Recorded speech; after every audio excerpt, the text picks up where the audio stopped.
ఇప్పుడున్న పరిస్థితుల్లో చిన్న సినిమా సేఫ్ అంటారా లేకపోతే పెద్ద సినిమా సేఫ్ అంటారా?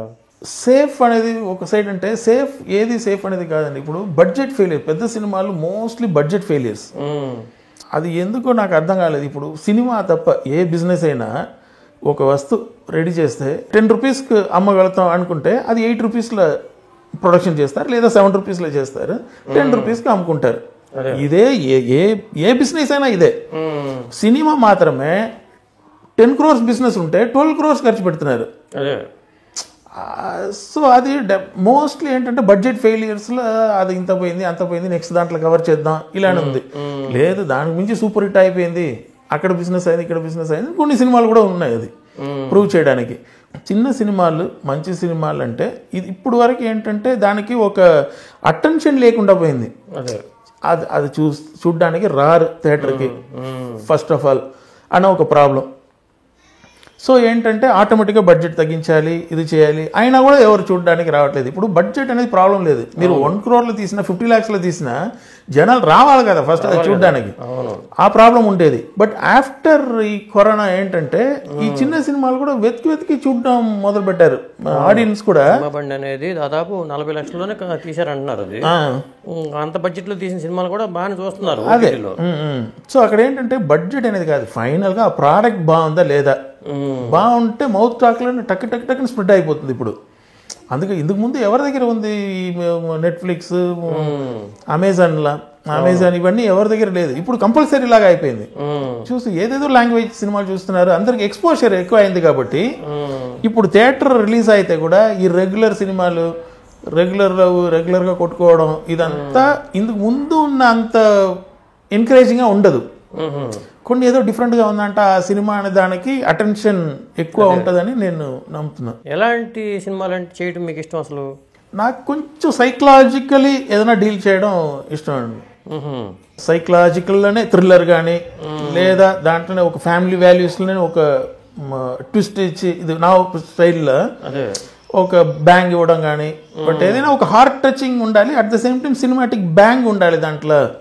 ఇంకోటి క్లైమాక్స్ అనేది కంపల్సరీ బాగుండాలి అనేది నేను కొన్ని కథలు అయితే క్లైమాక్స్ అనుకుని వెనక వచ్చి కథ చేసుకుంటాను.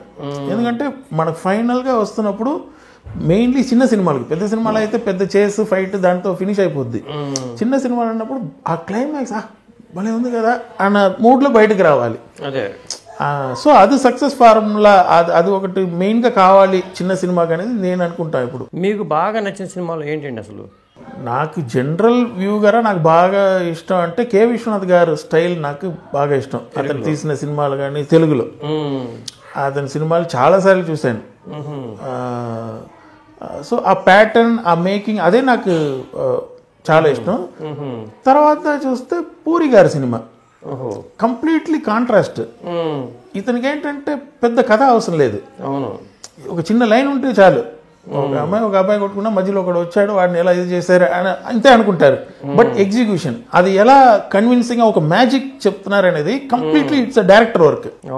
కథ అని మాత్రం అనుకుంటే, బట్ అది ఎగ్జిక్యూషన్ లో చూస్తున్నప్పుడు ఏదో ఒక మ్యాజిక్ తీసుకొస్తున్నారు కదా, అది యాజ్ ఎ డైరెక్టర్ గా అది 100% నాకు అది ఇష్టం. పైగా సినిమాని చాలా త్వరగా కంప్లీట్ చేస్తాడు ఆయన, ఎందుకంటే తీసేది 2 hours సినిమా. అది కూర్చుని ఇంకా 100 days 150 days తీసుకుని, అఫ్ కోర్స్ పెద్ద సినిమాలు ఇప్పుడు రాజమౌళి గారు చేస్తున్నారంటే అది ఎక్స్పెరిమెంట్, అది ఎగ్జిక్యూషన్ కావాలి, అంత టైం పడుతుంది. అది ఎక్స్క్లూజివ్, అదంతా మనం ఎప్పుడు చేసేది అది. బట్ నార్మల్ సినిమా కూడా అంత డేస్ తీసుకుని కట్ చేసి ఎడిట్ చేసి 4.5 hours వచ్చింది సినిమా అని అది కట్ చేసి 2 hours తీసుకురావడం అంత వేస్టేజే కదా. ఎవ్రీ డే ఎంత కొన్ని లక్షలు కదా ఖర్చు పెట్టేది. మీ ఫేవరెట్ హీరో ఎవరు, తమిళ్లో కానీ తెలుగులో కానీ? అలా ఫేవరెట్ హీరో అని నాకు చిన్నప్పటి నుంచే రజనీకాంత్ గారు ఫేవరెట్ హీరో. అప్పుడు ఇప్పుడు ఎప్పుడు రజనీకాంత్ గారి సినిమా అంటే అప్పుడు మన డైరెక్టర్ క్రియేటివిటీ ఇదంతా మర్చిపోయి ఒక ఆడియన్స్ లాగా ఫస్ట్ డే వెళ్ళి చూసేస్తాను. అది తెలుగులో పర్టికులర్గా చెప్పాలంటే నాకు రవితేజ గారు స్టైల్ నాకు బాగా ఇష్టం. ఆ కమాండ్, ఆ సీన్ ఏం ఉందో లేదా ఆ సినిమాని మొత్తం ఆ షోల్డర్లో ఆ ఈజ్, అతని దగ్గర ఉన్న ఆ ఈజ్ మొత్తం అట్టిట్టు చూడరు, పక్కన ఎవరు ఆర్టిస్ట్ ఏం చేస్తున్నాడు మొత్తం ఫోకస్ రవితేజ గారి మీదే ఉన్నాయి. ఆ కమాండ్ అతనికి ఉంది కాబట్టి ఎనర్జీ ఉంటుంది. Energy same at the same time మన జూనియర్ ఎన్టీఆర్ కూడా నాకు బాగా ఇష్టం. అతను ఏంటంటే అతను నా పర్సనల్ ఒపీనియన్లో ఒక కమల్ హాసన్ తర్వాత జూనియర్ ఎన్టీఆర్ గారు ఒక పర్ఫెక్ట్ ఆర్టిస్ట్ అంటే నేను అతన్ని చెప్తాను. ఎందుకంటే అలా క్లోజ్అప్ పెట్టి ఏడవండి అంటే అలా ఏడవడానికి ఎక్కువ మంది ఆర్టిస్ట్ ప్రిఫర్ కూడా చేయరు. ఒక్కసారి ఏడవచ్చు, రెండుసారి ఏడవచ్చు, మూడవసారి మళ్ళీ రిపీట్ అవుతుంది సేమ్ ఏడుపు. ఆ వెరైటీ ఒక్కొక్క దానికి అది నాకు పర్సనల్గా బాగా ఇష్టం. ఇలాంటి ఇంట్రెస్టింగ్ వీడియోస్ కోసం తప్పకుండా మా ఛానల్ని సబ్స్క్రైబ్ చేయండి.